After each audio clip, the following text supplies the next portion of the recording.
प्रयागराज में आज सरकार और सनातन का संगम देखने को मिला।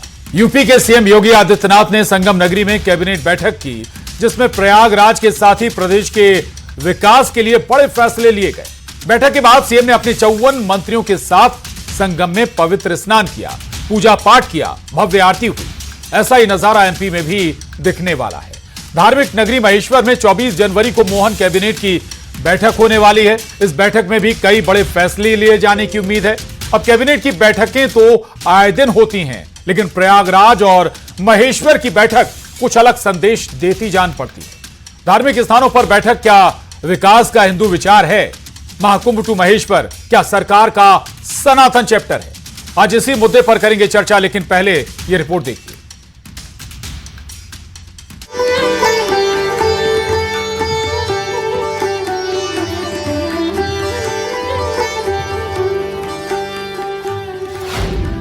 महाकुंभ में योगी सरकार, महेश्वर में मोहन दरबार।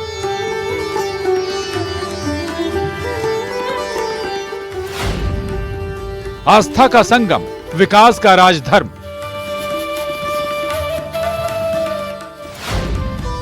महाकुंभ टू महेश्वर, सनातन चैप्टर। महाकुंभ में करोड़ों श्रद्धालु आस्था की डुबकी लगा रहे हैं। आज यूपी सरकार राजधर्म निभाने संगम नगरी पहुंची थी। सीएम योगी आदित्यनाथ ने अपने 54 मंत्रियों के साथ पवित्र स्नान किया। इससे पहले सीएम योगी ने प्रयागराज में कैबिनेट बैठक की, जिसमें कई बड़े फैसले भी लिए गए। यूपी में 7 जिलों को मिलाकर नया धार्मिक सर्किट बनाने का ऐलान भी किया। एक तरफ जहां महाकुंभ में योगी सरकार थी, तो अब वहीं एमपी की धार्मिक नगरी महेश्वर में मोहन दरबार लगने जा रहा है। सीएम डॉक्टर मोहन यादव महेश्वर में कैबिनेट बैठक करेंगे। लोक माता अहिल्याबाई की जन्म जयंती पर सीएम और उनके मंत्री महेश्वर में जुटेंगे। इस बैठक के दौरान विकास के कई बड़े फैसले लिए जाने की उम्मीद है।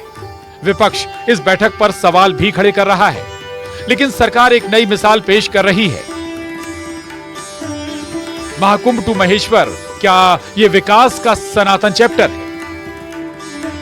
इन बैठकों के जरिए क्या संदेश देने की कोशिश है? आज मध्य प्रदेश की महाडिबेट में इसी मुद्दे पर करेंगे चर्चा।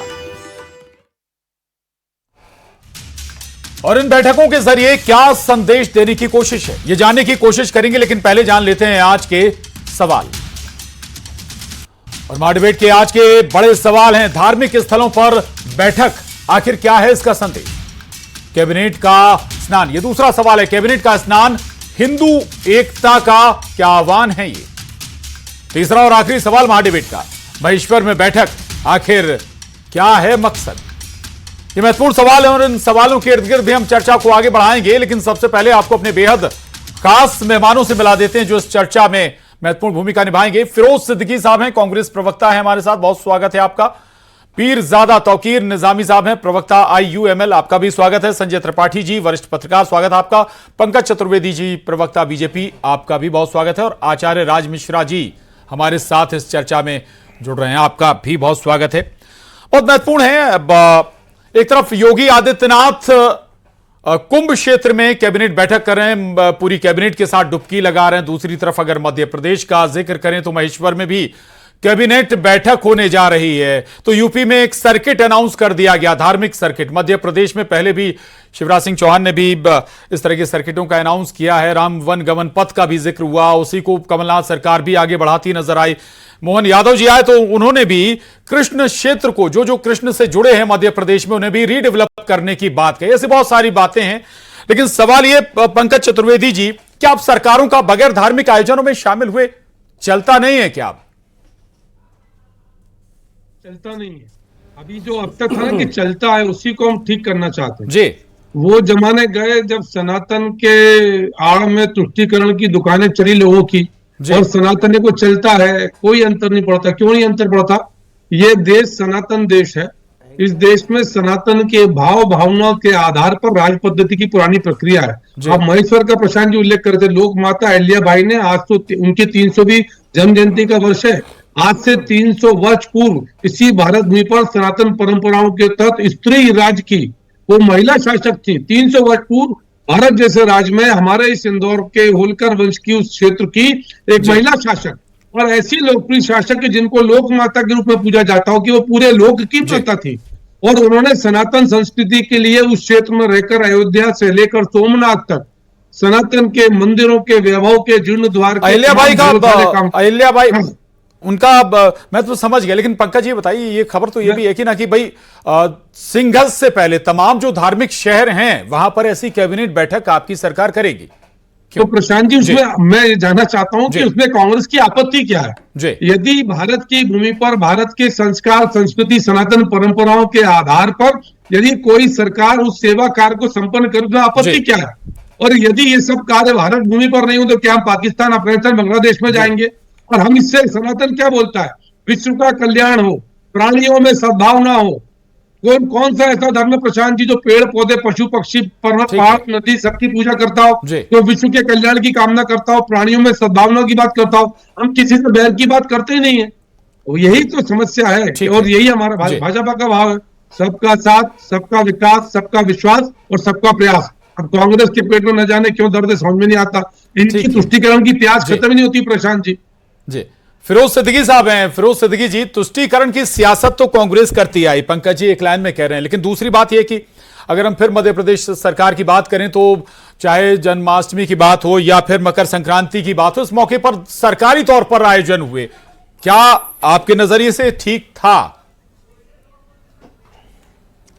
देखिए जी, सवाल ये नहीं है जो इन्होंने बात की ना, प्राणियों में सद्भावना हो, तो सद्भावना जब रहेगी तो कांग्रेस को कभी तकलीफ नहीं होगी। रही बात महेश्वर में, अच्छी बात है, सरकार अगर महेश्वर में आयोजन कर रही है तो ठीक है, लेकिन लोगों की धार्मिक भावनाओं से खेलना, जब सरकार खेलती है, पूरी भारतीय जनता पार्टी खेलती है, तो तब कांग्रेस पार्टी आवाज उठाती है। महेश्वर में आराम से कैबिनेट हो रही है, बहुत अच्छी शुभकामनाएं पूरी कैबिनेट को कि जनता के हक में वो बहुत अच्छे फैसले लेंगे।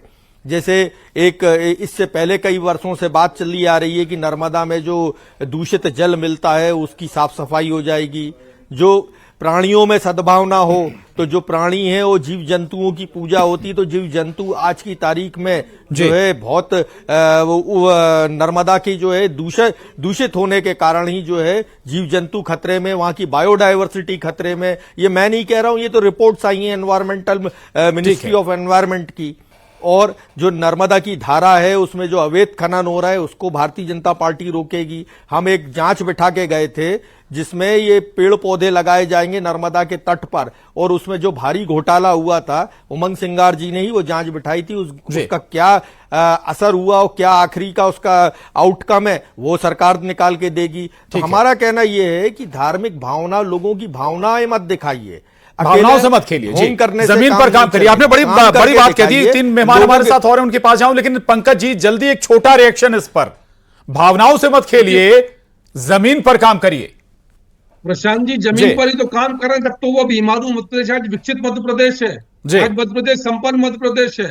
मध्य प्रदेश की प्रति व्यक्ति आय बड़ी, मध्य प्रदेश की सिंचित भूमि बड़ी, मध्य प्रदेश में सड़कें बड़ी, मेडिकल कॉलेज, अस्पताल, स्कूल, शिक्षा, स्वास्थ्य, रोजगार, खेत खलियान, मजदूर, किसान, सब में तरक्की है। ये तभी संभव है प्रशांत जी जब हम काम कर रहे हैं, और यही काम करना और विकास करना सनातन का मूल भाग और आधार पर काम कर रहे हैं। मेरा बड़ा प्रश्न से देखिए, कांग्रेस को आपत्ति क्या है? यदि किसी और धर्म के, किसी और पार्टी के राजनेता यदि अपने अपने धर्म के धर्म स्थानों पर जाए तो उसमें आपत्ति नहीं है, पर सनातन परंपरा को मानने वाले भाजपा के नेता कुंभ का स्नान करें या सिंहस्थ आयोजन की बात करें या महेश्वर की संस्कार संस्कृति की बात करें, तुष्टीकरण की करने वाली कांग्रेस के पेट में दर्द क्या, वो जानना चाहता हूं। तकलीफ किस चीज की कांग्रेस को? सनातन से बैर क्यों? सिद्दीकी साहब, भाई हमको कहां तकलीफ है? ये तो हमारे मुंह में बात डालने की जैसी बात हो गई। मैंने तो ये पूरे वक्तव्य में नहीं कहा कि हमको तकलीफ है। तकलीफ जब होती है सिंहस्थ में 700 रुपए का मटका खरीदते हैं और जो दोषी हैं वो घूम रहे होते हैं। सिंहस्थ जब महाकाल मंदिर में मूर्तियां उड़ जाती हैं और करोड़ों के घोटाले होते हैं और जो दोषी होता है वो बाहर घूमता रहता है, उसमें भारतीय जनता पार्टी के लोग शामिल होते हैं। अरे अब पंकज भाई, अब मुझे बोलने दीजिए ना, आप बोले, मैं तो नहीं बोला। और अब आप इनका तुष्टीकरण, जो चंद्रबाबू नायडू हैं उन्होंने तो मुसलमानों को रिजर्वेशन दिया है आंध्र प्रदेश में, और ये उनके समर्थन से सरकार चला रहे हैं। इसको कहते हैं तुष्टीकरण का पुष्टीकरण। बताएं, इस पे जवाब दें। हम तो कहते हैं कि सर्वधर्म अरे हम संभाव तो की ये बात पूछ करो रहे हैं कि कि संविधान आपको- की आत्मा है। आपको महेश्वर बाबा जी साहब कैबिनेट अम्बेडकर से ने आपत्ति उसको क्या है? संविधान में प्रशांत जी, उकेरा है, तो आप सर्वधर्म इनको संभाव की महेश्वर बात में करो, कैबिनेट से कांग्रेस आपत्ति पार्टी क्या आपके है? साथ है। प्रशांत जी, महेश्वर जी हमें कैबिनेट से कोई आपत्ति आपत्ति क्या है नहीं है। कांग्रेस को? मैंने तो एक बार नहीं कहा, आप फिर बिना बात के तकलीफ मेरे क्या है? पीछे लगे हैं। फिर तकलीफ क्या मैंने तो एक बार अपने तकलीफ मुंह क्या से है नहीं भाई? कहा, आप चाहे तो रिवाइंड फिर करवा तकलीफ के क्या देख है? लीजिए। भाई तकलीफ मैंने क्या तो है? ऐसा कहा ही नहीं, मैंने कहा आपको शुभकामनाएं, आप महेश्वर में अगर कैबिनेट कर रहे हैं तो अच्छी बात है, लेकिन जो मुद्दे हमने जनता के उठाए हैं, नर्मदा के उठाए हैं, और जो महेश्वर में जो हमारे धार्मिक श्रद्धालु आते हैं उनको जो असुविधाओं का, चलिए अच्छी बात है, कम से कम इस बैठक पर तो कांग्रेस बीजेपी सहमत है, सरकार उसका इस पर आपत्ति नहीं है दोनों को।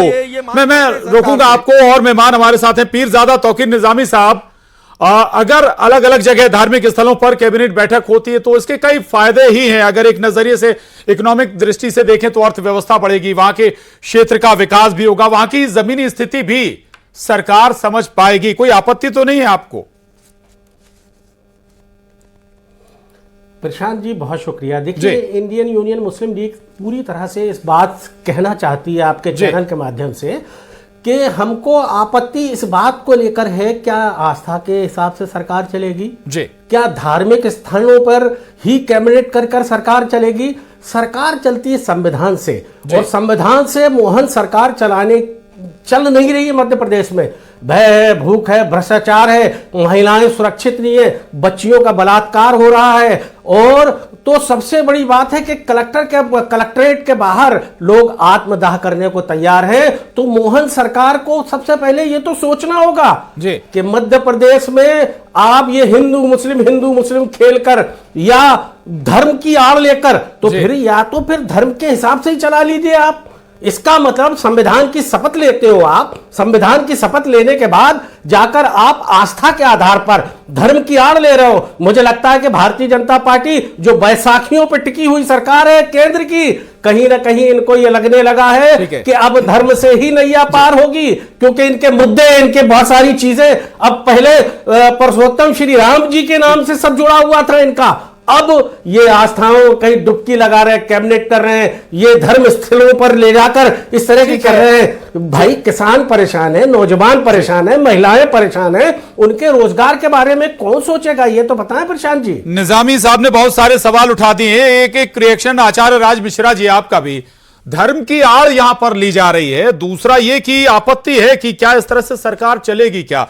दूसरा, पिछली डिबेट में आचार्य राज मिश्रा जी आपको बीजेपी प्रवक्ता भी ठहराया गया था जी। खैर, जब भी आप देश के प्रति बोलेंगे, सनातन के प्रति बोलेंगे, वृद्धि के प्रति बोलेंगे, तो फिर तो आपको कोई भी सर्टिफिकेट दिया जा सकता है, लेकिन मुझे इससे फर्क नहीं पड़ता है कि मुझे कौन सा सर्टिफिकेट दिया जा रहा है। मेरा नियम है। अच्छा, अभी अब तक चर्चा हो रही थी ना कि क्या धर्म से देश चलेगा, क्या धर्म से राजनीति चलेगी, क्या संविधान से राजनीति चलेगी? यस, मैं एक बात बड़ा क्लियरली कह सकता हूं, एक बात ध्यान रखिएगा प्रशांत जी, सनातन धर्म से देश चल सकता है, इसको ध्यान रखिएगा। सनातन श्री रामचरितमानस में एक चौपाई थी कि राजनीति बिन धन बिन धर्मा और माफी के साथ टोकूंगा, जब कोई मुस्लिम कंट्री शरीयत के हिसाब से देश चलाना चाहती है उस पर आपको आपत्ति होती है। मैं बड़ा क्लियर बता रहा हूं, मैं उसको क्लियर कर रहा हूं, क्यों सनातन से राजनीति चलेगी, क्यों सनातन से देश चलेगा, मैं उसकी बात कर रहा हूं। आपको पता होना चाहिए, कुंभ का आयोजन हुआ है प्रयाग में, कुंभ का आयोजन हुआ, 40 से 45 करोड़ लोगों के आने का अनुमान है, अनुमानित किया गया है, और आ रहे हैं। 12 लाख लोग विदेश से आए हैं।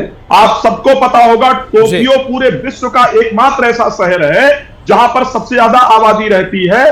प्रयाग 14 तारीख को वो सबसे ज्यादा आबादी वाला एक दिन के लिए शहर बन गया। अब सुन लीजिए, ये बात सब अलग है, ये ठीक है। मैं सनातन की क्यों बात कर रहा हूं, प्रशांत जी उसको सुन लीजिए। जब लोग आएंगे तो आपकी जो ट्रैवल एजेंसी है, आपकी होटल इंडस्ट्री है, लोग आएंगे तो चाय पिएंगे, लोग आएंगे तो रुकेंगे, लोग आएंगे तो अपने गाड़ियों के अंदर पेट्रोल लेंगे, लोग आएंगे तो फ्लाइट का किराया मिलेगा, लोग आएंगे तो सनातन में ही ये पॉसिबल है, इसको ध्यान रखिएगा। अगर किसी धर्म के अंदर किसी दूसरे जलाने और बकरे काटने के अलावा कोई रास्ता नहीं होता, क्यों शामिल नहीं होती, ये सवाल बना रहेगा। संजय त्रिपाठी जी के पास जाऊंगा। संजय त्रिपाठी जी, एक और चीज साथ में जोड़ रहा हूं भाई, अभी मध्य प्रदेश में ये भी अनाउंस किया गया है कि जो भी धार्मिक शहर वहां से शराब बंदी भी की जाएगी, तो क्या लग रहा है क्या एक अलग नजरिए से, अलग ट्रैक पर स्टेट जा रहा है? देखिए, बिल्कुल 2014 के बाद से देश की जो स्थिति बनी है, जो देखने को मिल रही है, उससे स्पष्ट हो रहा है कि सनातन का जो पूरा वो है, सनातन की तरफ भारतीय जनता पार्टी सरकार जाने का प्रयास कर रही है।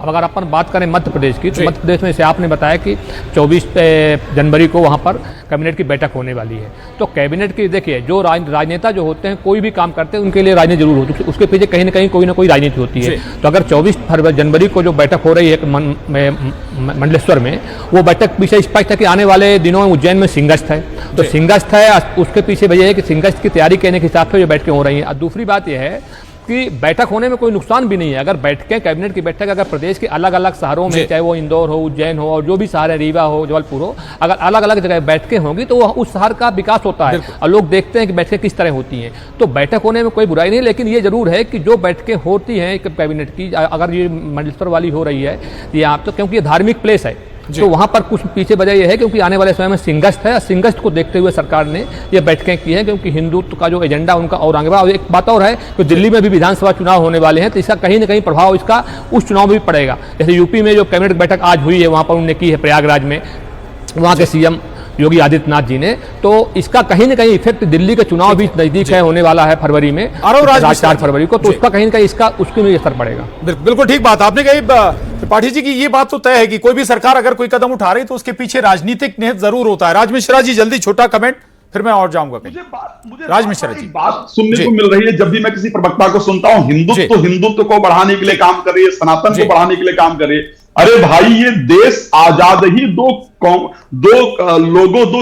धर्म को लेकर के हुआ था, राइट? और भारत को बाद में जाकर के सेक्युलरिज्म जो जोड़ा गया, वो भारत में बाद में जोड़ा गया। पहले भारत सनातन के लिए ही आजाद हुआ था। तो अगर भारत सनातन के लिए आजाद हुआ है, प्रत्येक कंट्री को उसके बहुसंख्यक धर्म को आगे बढ़ाने का अधिकार है, हम बढ़ाने तो उसमें प्रॉब्लम क्या है भाई? अगर बीजेपी बढ़ा रही तो प्रॉब्लम किसके पे साहब? जी, शायद निजामी साहब कुछ कहना चाहते हैं क्या?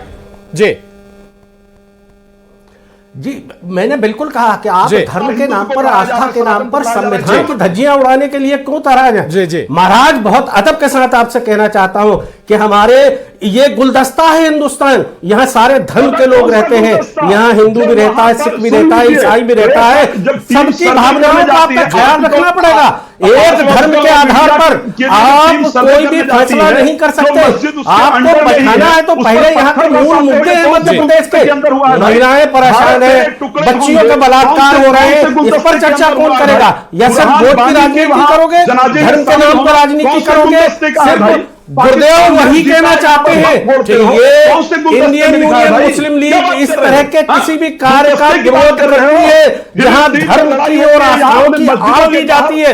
हम बिल्कुल, मोहन सरकार पूरी तरह से फेल है मध्य प्रदेश में, गृह मंत्रालय इनके पास है, क्या हो रहा है? लोग आत्मदाह करने को तैयार है,